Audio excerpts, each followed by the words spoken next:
একটু পরে রিমন আসলো। তারপরে যে যার মতো অর্ডার করলাম। খাওয়া দাওয়া শেষ করে যে যার বাসায় চলে আসলাম। রাত প্রায় 10টা বেজে গেছে। বাসায় এসে দেখি আব্বু অফিসের কাজ করতেছে। আমি বললাম, আব্বু তুমি ঘুমাওনি? আব্বু বলল, তোর জন্য অপেক্ষা করতেছিলাম, তাই শুধু শুধু বসে না থেকে একটু কাজ করলাম। আমি বললাম, ডিনার করছো? হ্যাঁ, এইমাত্র করলাম। তুই তাড়াতাড়ি ঘুমিয়ে পড়। আমি বললাম, হ্যাঁ আব্বু, তুমিও ঘুমিয়ে পড়ো। রুমে এসে শুয়ে পড়লাম। মোবাইলটা হাতে নিয়ে নতুন একটা ফেসবুক আইডি খুললাম। নাম দিলাম অবিশ্বাসীর অবহেলার পাত্র। কিছুক্ষণ ঘাটাঘাটি করে ফোনটা রেখে দিলাম। আর ভাবতে লাগলাম মা বাবার কথা। কেমন আছে তারা? হয়তোবা ভালো আছে, আমার মতো পাপিষ্ট ছেলেকে ছাড়া। কিন্তু আমি তাদের ছাড়া একটু ভালো নেই। তাদের জন্য খুবই কান্না পায়। এই বেইমান মন বারবার তাদের কথা ভাববে। তাদের কথা ভাবতে ভাবতে এমন কোনো দিন নাই যে আমার চোখের পানিতে বালিশ ভেজে নাই।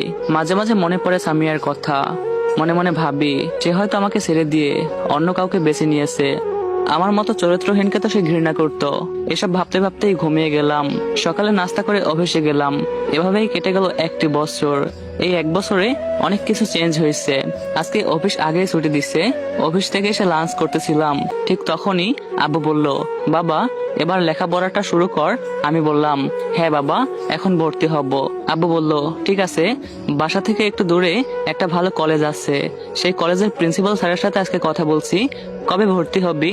আমি বললাম, কালকে ব্যবস্থা হলে কালকেই। পরদিন আব্বুর সাথে গিয়ে ভর্তি হলাম। সেখানে আব্বু আমাকে তার নিজের ছেলে হিসেবে পরিচয় দিল। আমিও আর কিছু বললাম না। যাই হোক, প্রথম দিন কিছু বন্ধু বানিয়ে বাসায় চলে আসলাম। এরপর থেকে শুরু হলো আমার লেখাপড়া, মানে আমার ছাত্র জীবন। দেখতে দেখতে কলেজে ভর্তি হওয়ার আমার 1 বছর হয়ে গেল। ইয়ার চেঞ্জ পরীক্ষা দিলাম। এবার আমি 3য় বর্ষে। কলেজে আমার বেশ কয়েকটা বন্ধু হয়েছে। আজকে রেজাল্ট দিছে, বেশ ভালোই রেজাল্ট করছি। ভালো ছাত্র হওয়ায় এবারও আল্লাহর রহমতে ফার্স্ট হয়েছি। আব্বুকে বললে আব্বুও খুশি হয়েছে। আব্বু আমার মাঝেই আগের ছেলেকে খুঁজে পায়, কারণ আব্বুর আগের ছেলেও লেখাপড়ায় অনেক বেশি ভালো ছিল। আব্বু আমাকে একটা বাইক উপহার দিছে। একদিন ক্যাম্পাসে বসে বন্ধুদের সাথে আড্ডা দিচ্ছি, এমন সময় আব্বু ফোন দিয়ে বলল, তাড়াতাড়ি অফিসে আয়। একথা বলেই ফোন কেটে দিল। আমার মনের ভিতর একটা অজানা ভয় ঢুকে গেল। বন্ধুদেরকে বলে আমি দ্রুত বাইক নিয়ে অফিসে চলে গেলাম। অফিসে গিয়ে দেখি অফিসটা ফাঁকা। আমার মনের ভিতর ভয় আরো বেড়ে গেল। আমাকে পিয়ন দেখে বলল, আব্বু নাকি আমাকে হলরুমে যেতে বলছে। আমি আর দেরি না করে হলরুমের দিকে হাঁটা শুরু করলাম। হলরুমে গিয়ে দেখি সব স্টাফরা বসে আছে, আর আমার আব্বু মাইক্রোফোন হাতে স্টেজে বসে আছে। আমাকে রুমে ঢুকতে দেখেই দাঁড়িয়ে বলতে শুরু করলো, লেডিজ অ্যান্ড জেন্টলম্যান, আজ আমি যে জন্য আপনাদেরকে হলরুমে ডেকেছি, আপনারা আমার ফ্যামিলি সম্পর্কে জানেন। আজ থেকে 6 বছর আগে আমি আমার ফ্যামিলিকে হারাইছি আমার একটা ছেলেকে। কিন্তু আল্লাহর রহমতে আমি আরো একটা ছেলে ফিরে পেয়েছি, যে ছেলে নিজের জীবন বিসর্জন দিয়ে আমাকে অ্যাক্সিডেন্টের হাত থেকে রক্ষা করেছিল। আমার ছেলে এই অফিসেই কাজ করে। যেদিন আমার ছেলে এই অফিসে জয়েন করছিল, সেদিন আমি তাকে বলছিলাম, বাবা আমার এত সম্পত্তি, তারপরেও তুমি কেন জব করবে? সেদিন সে আমাকে বলছিল, আব্বু আমি নিজের পায়ে দাঁড়াতে চাই। আমি তাকে সবার সাথে পরিচয় করে দিতে চাইছিলাম যে সে আমার ছেলে, কিন্তু সে বলছিল, আব্বু আমি যেমন আছি ভালো আছি, তার মধ্যে কোনো অহংকার নাই। আমি যদি তাকে বলি, বাবা আমাদের গাড়ি আছে, তুমি গাড়ি নিয়ে অফিসে যাও, সে আমাকে বলে কি জানেন, আমি এমনই ভালো আছি। আপনারা কি চিনেন যে কি আমার ছেলে? সবাই বলল, না স্যার। সবাই উৎসুক জনতার মতো আব্বুর দিকে তাকিয়ে আছে। আব্বু আবারও বলতে লাগলো, আজকে আপনাদেরকে আমি এজন্যই ডেকেছিলাম যে আমার ছেলের সাথে পরিচয় করিয়ে দেওয়ার জন্য। আমার ছেলে আর কেউ না, আমার ছেলে হলো আপনাদের সবার পরিচিত শাহিদ হাসান শাহী। আমার নাম শুনে সবাই অবাক হয়ে গেল। আমি এতক্ষণে কলিগ, মানে অফিসের বন্ধুদের সাথে বসেছিলাম। বন্ধুরাও অবাক হয়ে আমার দিকে তাকিয়ে আছে। আর অবাক হবারই কথা, কারণ এই 1 বছরে আমি কাউকে বুঝতে দেই নাই যে আমি মালিকের ছেলে। যাই হোক, কথা বলা শেষে আব্বু আমাকে স্টেজে ডাকলো। আমি যাবার পরে আব্বু আমাকে ফুল দিয়ে বরণ করলো এবং অফিসের অ্যাডমিনের চেয়ারে বসালো। আমি চেয়ারে বসতেই আব্বু আবারও বলতে শুরু করলো, এই কোম্পানি এবং আমার সব সম্পত্তির মালিক এখন থেকে আমার ছেলে। এখন আমি বেশ অসুস্থ, আবার হায়াতের কথাও বলা যায় না। এছাড়া যদি কোনো কারণে আমি অফিসে নাও আসতে পারি, তাহলে আমার ছেলে শাহিদ হাসান শাহী এই অফিস দেখাশোনা করবে। আর আমি আশা করি আমার অনুপস্থিতিতে আপনারা কেউ কাজের গাফলাতি করবেন না। আব্বু আরো কিছুক্ষণ লেকচার দেওয়ার পর সবাইকে ছুটি দিল। হলরুম থেকে বের হয়ে বন্ধুদের কাছে যেতেই ববি বলল, স্যার আপনি এখানে, কোনো দরকার কি? আমি বললাম, শোন, তোরা আমার বন্ধু ছিলি আর এখনো আছো, সো কোনো সার করবি না, ওকে? রিমন বলল, তা না হয় বুঝলাম, কিন্তু তুই এতদিন আমাদেরকে এটা বলিসনি কেন? আমি বললাম, আমি যদি তোদের বলে দিতাম তোরা কি আমার সাথে ফ্রিলি থাকতি? নাহিদ বলল, সত্যি রে, তুই অনেক মহান। ওদের সাথে কিছুক্ষণ আড্ডা দেওয়ার পর বাসায় ফিরলাম। রাতে ডিনার করার সময় আব্বুকে বললাম, আব্বু এসবের কি প্রয়োজন ছিল? আব্বু বলল, দেখ বাবা, আমার শরীরটা বেশ খারাপ, কখন কি হয়ে যায় বলা যায় না। আমি বললাম, আর কখনো এসব কথা বলবা না, তোমার কিছু হলে আমি কি করে থাকবো? আব্বু বলল, আচ্ছা বাবা ঠিক আছে, আর কখনো বলবো না। এবার খুশি তো? আমি বললাম, আব্বু, আর তুমি এখন থেকে রেস্ট আর অফিসে একটা এমডি পোস্টের সার্কুলার ছাড়ো। আব্বু বলল, ঠিক আছে। আব্বুর সাথে কথা বলে রুমে আসলাম, ঘুমিয়ে গেলাম। সকালে উঠে নাস্তা করে আব্বুর থেকে বিদায় নিয়ে কলেজে আসলাম। কলেজ শেষ করে বাসায় আসলাম। এসে দেখি আব্বু এখনো আসেনি। আব্বুকে ফোন দিলাম আমি, আসসালামু আলাইকুম আব্বু, কোথায় আসছো? আব্বু বলল, ওয়ালাইকুম আসসালাম বাবা, এই তো আমি অফিসে। কেন, বাসায় কখন আসবে? বিকেলে আসবো। আচ্ছা। এভাবে চলে গেল 4 মাস। আব্বুর শরীরটা বেশ খারাপ, হার্টের রোগী। কলেজে ক্লাস করতেছিলাম, এমন সময় আব্বুর পিএ আমার কাছে ফোন দিয়ে হাসপাতালে যেতে বলল। আমার বুকের ভিতর দুকবুক শুরু হয়ে গেল। আমি বাইক নিয়ে দ্রুত হাসপাতালে গেলাম। হাসপাতালে পৌঁছে দেখি আব্বুর পিএ হাসপাতালের বাইরে দাঁড়িয়ে আছে। আমাকে দেখে আমার কাছে আসলো। আমি তাকে জিজ্ঞেস করলাম, আব্বুর কি হয়েছে? সে বলল, স্যার অফিসে বসে কাজ করতে করতে স্ট্রাক করে, দ্রুত হাসপাতালে নিয়ে আসলে আপনাকে তাড়াতাড়ি হাসপাতালে আসতে বলে। আমি আব্বুর পিএর সঙ্গে যে রুমে আব্বুকে শিফট করা হয়েছে সেখানে গেলাম। আব্বুর রুমে গিয়ে দেখি আব্বুর পাশে উকিল বসে আছে, তার মুখে অক্সিজেনের মাস্ক লাগানো আছে। আব্বু আমাকে দেখতে পেয়েই হাত দিয়ে ইশারা করে আমাকে কাছে ডাকলো। আমি আব্বুর পাশে বসে মাথায় হাত বুলিয়ে দিচ্ছি আর কান্না করতেছি। আব্বু তার মুখের মাস্কটি খুলে দিতে বলল। খুলে দেওয়ার পরে আব্বু আমাকে কপালে চুমু খেয়ে বলল, এই পাগল ছেলে, কান্না করিস কেন? একদমই কান্না করবি না। আর উকিল সাহেব, আপনি আমার সকল সম্পত্তি আমার ছেলের নামে ট্রান্সফার করে দেন। উকিল বলল, আচ্ছা স্যার। তারপর আমার আব্বুর সব সম্পত্তি আমার নামে উকিল ট্রান্সফার করে দিল। হঠাৎ আব্বুর শ্বাস নিতে কষ্ট হচ্ছে। আমি ডাক্তারকে ডাকতেই ডাক্তার এসে আব্বুকে আইসিইউতে নিয়ে গেল। আমি অঝরে কান্না করতেছিলাম। এতক্ষণে হসপিটালে সব স্টাফরা চলে আসছিল আর আমার বন্ধুরা আমাকে সান্ত্বনা দিচ্ছিল, কিন্তু কোনোভাবেই আমি কান্না থামাতে পারতেছিলাম না। একটু পরে ডাক্তার বের হয়ে আসলো। ডাক্তারের মুখের দিকে তাকিয়ে আমি বিষণ্ণতার ছাপ দেখতে পেলাম। আমি দৌড়ে গিয়ে ডাক্তারকে জিজ্ঞেস করলাম, ডাক্তার সাহেব, আমার আব্বু কেমন আছে? এটা বলে কান্না করতেছিলাম। ডাক্তার চুপ করে মাটির দিকে তাকিয়েছিল। আমি বললাম, কি হলো ডাক্তার, বলুন আমার আব্বু কেমন আছে? আমার আব্বুর কিছু হয়নি তো?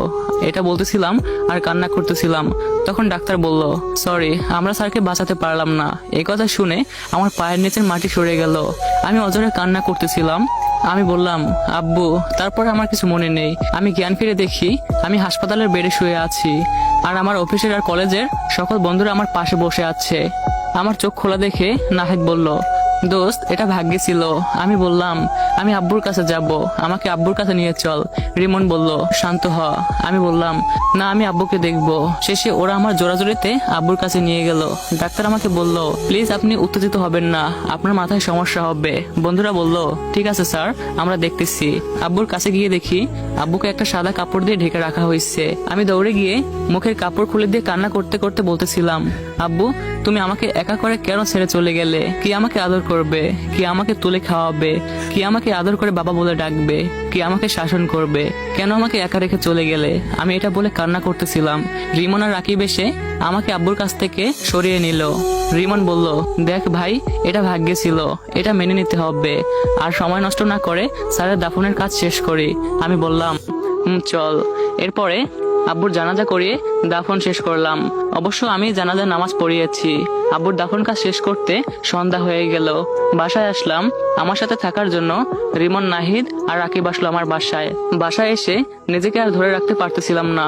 যেখানেই যাই সেখানেই আব্বুকে খুঁজে পাই। যাই হোক, রুমে গিয়ে শুয়ে পড়লাম। বন্ধুরা খাবার জন্য জোর করলো, কিন্তু আমি খেলাম না। রাতটা কোনো মতে পার করলাম। ফজরের আজান শুনে মসজিদে গেলাম। নামাজ পড়ে এসে আব্বুর কবরের কাছে গিয়ে কবর জিয়ারত করে আসলাম। প্রিয়জন হারানোর দুঃখ নিয়ে কেটে গেল 15 দিন।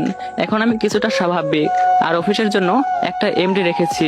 এভাবে চলে গেল 2 মাস। কয়েকদিন আগে থেকে ক্লাস করতে শুরু করে দিচ্ছি।